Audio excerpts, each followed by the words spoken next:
नमस्कार, मैं शानवी त्रिपाठी। आप देख रहे हैं फास्ट न्यूज इंडिया। खबर आ रही है यूपी के वाराणसी से, जहां वित्त मंत्री निर्मला सीतारमण द्वारा पेश किए गए बजट 2026 पर शहर के प्रतिष्ठित सीए जय प्रधानी ने बताया कि अब नए इनकम टैक्स एक्ट 2025 के तहत सभी करदाता अपनी आयकर विवरणी दाखिल करेंगे।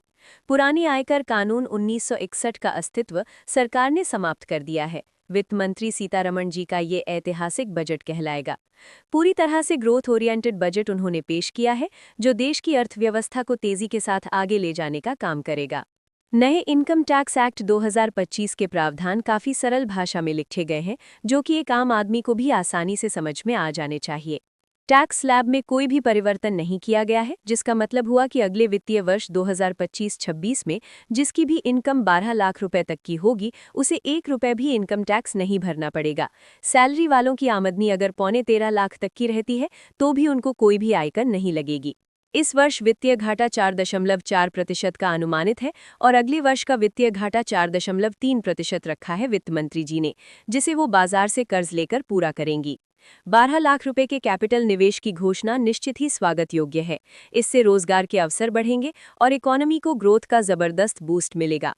दिल्ली से Siliguri high speed railway corridor बनने से वाराणसी को बहुत फायदा होना लाजमी है। देखिए वाराणसी से रविंद्र गुप्ता की रिपोर्ट। रुक जाइए। सी जय प्रधानी, पूर्व अध्यक्ष आईसीआई। प्रधानी की बजट आ गया है।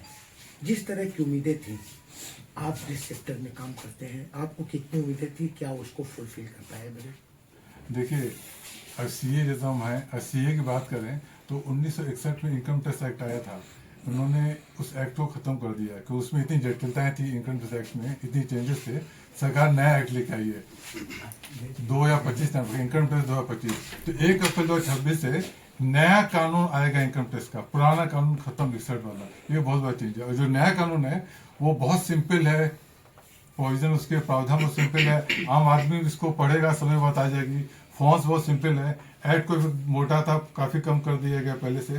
तो ऑनलाइन उसमें ज्यादा सारे काम ऑनलाइन ही पे फोकस किया गया है, तो वो अच्छा किया है। सरकार ने नया कानून लाके बहुत अच्छा किया है। नया कानून जैसे एक अहम सवाल होता है कि हर टैक्स ये सोचता है कि बजट से कुछ उसको और राहत मिले, लेकिन बजट का जो स्लैब था, टैक्सेशन का जो स्लैब था, उसमें न बढ़ा न घटा। कैसे देखते हैं? देखिए, आप यूँ समझिए कि 12 लाख रुपए तक की आमदनी पे 1 रुपया इनकम टैक्स है नहीं। हाँ, और जो सैलरी वाले हैं उनको 75,000 की और छूट है। यानी कि सैलरी वाले अगर साल भर में 12,75,000 कमाते हैं, कोई टैक्स है नहीं, तो इससे बड़ी राहत क्या होगी? मैं आपको बता दूं, इंडिया में ओनली 1% ही लोग ऐसे होंगे जो 12,75,000 से ज़्यादा कमाते हैं और वो टैक्स दे रहे हैं। तो कुछ तो टैक्स देना, तभी ना देश का ग्रोथ होगा। कि वो भी टैक्स न दें, तो 1% टैक्स देने दिए, बाकी 99% टैक्स नहीं दे रहे हैं। तो इससे ज्यादा फायदा कोई क्यों चाहता है? क्यों सोचता है कि 12 लाख को 20 लाख कर दो? तो टैक्स ही नहीं दे, तो पैसा कहां से, ग्रोथ कैसे होगी? तो जो अमीर है 12 लाख से ज्यादा अमीर कहेंगे ना, ठीक ठाक कहेंगे ना, उनको तो टैक्स देने दीजिए। तो इससे ज्यादा राहत हम चाहते भी नहीं, सरकार दे, बहुत राहत दे दी। गवर्नमेंट शुरू से एक चीज पे फोकस करती है, इंफ्रास्ट्रक्चर, स्वदेशी और पर्यटन। इन तीनों को अगर देखा जाए कि बजट में, तो किस पॉइंट से आप देख रहे हैं? तीनों पे 12 लाख करोड़ इंफ्रास्ट्रक्चर पे उन्होंने बोल दिया। पर्यटन पे भी उन्होंने इतना जबरदस्त बोल दिया। बनास में पर्यटन के लिए 3 घोषणाएं की। पहले घोषणा की कि जिन जिन टेम्पल सिटीज में, इंडिया में जहाँ जहाँ टेम्पल्स मंदिर बन रहे हैं, वहाँ का इंफ्रास्ट्रक्चर ग्रोथ मैपिंग होगी अलग से, उसके हिसाब से होगा, ताकि वहाँ का पर्यटन ज्यादा आगे बढ़े। उस शहर का विकास ही इस तरह से करेंगे कि वहाँ के टेम्पल्स का विकास हो। ये बहुत बड़ी चीज है सर। लेकिन एआई को इन्होंने प्रमुखता दी है। बिल्कुल। लेकिन क्या लगता है कि जिस तरह की चीजें हैक होता है, सारी चीजें होती हैं, तो ये कितना नुकसानदायक हो सकता है या कितना फायदेमंद? देखिए, एआई का तो इस्तेमाल तो बहुत जरूरी है, ठीक है। एआई से तो ग्रोथ आगे बढ़ेगी, वर्ल्ड ओवर हो रहा है। रही बात जो फ्रॉड वगैरह, ऑनलाइन फ्रॉड की बात कर रहे हैं, तो ऑनलाइन फ्रॉड वगैरह के लिए सरकार को मैं बता दूं, सख्त वहाँ होना होगा कि जहाँ वो ये देखे कि फ्रॉड हो ही ना हो। वहाँ पे जब तक मार नहीं पड़ेगी, तब तक ये फ्रॉड रुकेगा नहीं। अभी क्या होता है, फ्रॉड हो जाता है, फिर सरकार तहकीकात होती है, फिर लिफाफ होती है, मैंने होती है, टाइम नजर ले जाती है। लेकिन सरकार, मैं खुद सोचता हूँ, सरकार चाहेगा तो पहले से क्यों नहीं व्यवस्था बना ले, लोग डरे करने से, उसे पहले दबोच ले लोगों को। हमारे पास इतने फोन आते हैं, आपके पास आते हैं, लोगों के पास फोन आते हैं गलत, पहले ही पकड़ ले जहां जहां पे गलत फोन आ रहे हैं, जो गलत काम हो रहा है।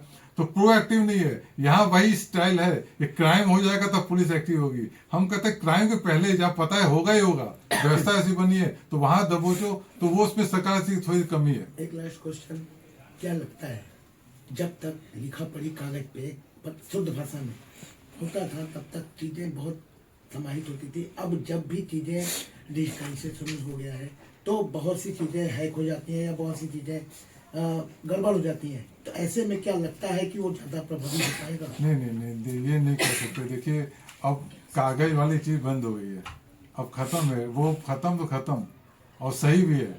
आप थोड़ा सा फ्रॉड के चक्कर में सोचे ऑनलाइन ही खत्म, नहीं वो नहीं, ऑनलाइन बढ़ रहा है, बढ़ेगा, आगे और बढ़ेगा, AI बढ़ रहा है, आगे और बढ़ेगा, चीजें बस ऑनलाइन ही होंगी, iCloud के थ्रू होंगी, काम भी उसी तरह होगा, तभी बिजनेस बढ़ पाया।